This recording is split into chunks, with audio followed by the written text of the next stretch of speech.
शादी की तलाश अच्छे बच्चे नहीं मिले और अच्छे बच्चे नहीं मिले सद्दाम भाई शादी करना है तो टेंशन न लो verify government registry Bismillah marriage bureau we have SSC inter degree PG B Tech M Tech doctor god employ girl countries abroad countries NRI second marriage remarriage late marriage handicap also available here if you are looking for most urgent proposal is also available here Golconda fort 18 city Hyderabad देर किस बात की इस number पे contact कीजिए। बाद में नहीं बोलना सद्दाम भाई इतने अच्छे रिश्ते थे आप नहीं बोले बोल के। अस्सलाम वालेकुम दोस्तों, वेलकम टू सद्दाम भाई न्यूज़। फाइनली एचवाईसी सलमान ने बीआरएस ज्वाइन कर लिया, ये बात आप लोगों को सबको मालूम है, लेकिन क्यों ज्वाइन करे, क्या वजह है, आज हम आपको बताते हैं। नॉमिनेशन रिजेक्ट करे ये भी आप लोगों को मालूम है। सलमान को पहले ही दिन समझ में आ गया था नॉमिनेशन किस वजह से रिजेक्शन हुआ, कौन किसका हाथ है। उसके बाद सलमान समझ में आ गया सलमान को कि अब मैं कुछ भी नहीं कर सकता, एक ही काम कर सकता हूँ, बीआरएस पार्टी को ज्वाइन कर सकता हूँ। बीआरएस पार्टी में ज्वाइन करने के बाद और केटीआर ने ये कहा है कि सलमान भाई ने आवाज़ उठाया खबरस्तान के वास्ते, तो मैं 3-4 एकड़ ज़मीन ज़रूर दूंगा हमारी पार्टी जीतने के बाद, और मैं काफ़ी ज़मीना दिला भी चुका हूँ मुसलमानों के वास्ते खबरस्तान के लिए, बल्कि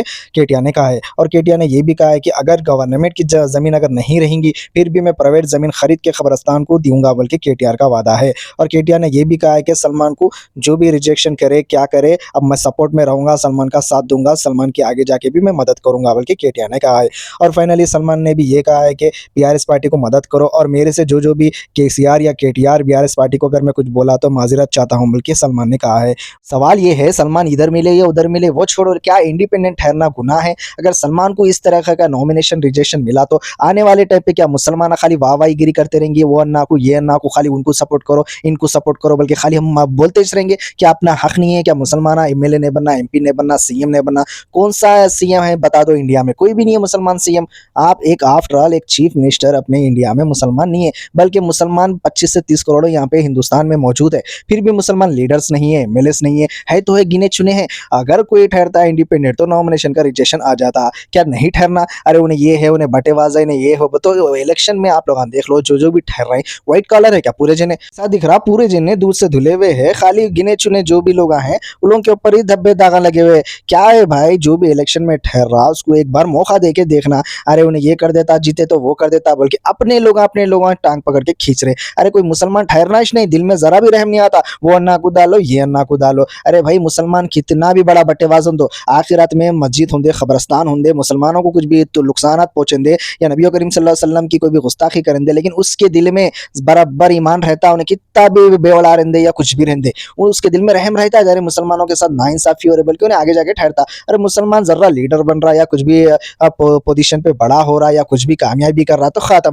अपने लोग आज खींचते, उसके बाद में वो अन्ना को डालो ये अन्ना को डालो बोल के बोलते। अब देखो एक बंदा दुनिया की मदद करा, जुबली हल्के में राशन बांटा की क्या बांटा की नहीं बोल के नहीं बोल रहा मैं, लेकिन उसके बाद उसको नॉमिनेशन से रिजेक्ट कर दिए। आने वाले टाइम पे जो तुम हंस रहे हैं, तुम बन सकते, तुम गली के लीडर नहीं बन सकते। एक बंदा एमएलए के वास्ते इलेक्शन लड़ रहा था, एक कॉर्पोरेटर एक लीडर के लिए तुम लोगों को कोई भी आगे जाके सपोर्ट नहीं करता। जो इलेक्शन में रिजेक्शन हुआ, आने वाले टाइम पे अब कोई नहीं ठहर सकता मुसलमान। समझ में आ गया, मुसलमानों को कोई हुकूमत ठहरने नहीं देती, पूरी हुकूमत मिल के मुसलमानों को पीछे कर देती। जितने भी मुसलमान मौजूद है वो लोग रहेंगे, जो भी मुसलमान आगे बढ़ के हिस्सा लेंगा या कुछ भी करेंगे तो उसको पीछे कर देते। ये तो समझ में आ गई कहानी। अब आपकी मर्जी, आपकी क्या राय है कमेंट सेक्शन में बोल सकते हैं। सद्दाम भाई सही बोले नहीं बोले बोल के क्यों बोलते हो? आज तो समझ में आ गया मुसलमान की क्या है, बोले तो खाली वाह वाह करना है, उनके इनके पीछे मुसलमानों को चलना है, मुसलमानों को इसलिए यूज किया जाता। और अपने भी मुसलमान थोड़े मिले हुए हैं, वाहवागिरी करते, उन लोगों को वही पसंद है, उनको आगे बढ़ के कुछ हिस्सा लेना, बड़े पोजीशन पे आना, उन लोगों के ना ख्वाब है ना ड्रीम से, बस अन्ना को और डालो, वो अन्ना को डालो, वो भाई को डालो, ये भाई को डालो, बस इतना करते रहते। बहरहाल जो भी बोलना था मेरे ओपिनियन में आप लोगों को दिया। आप भी कमेंट सेक्शन में मेरी राय से अगर करेक्ट है तो कमेंट सेक्शन में आप लोग क्या बोलते देखेंगे।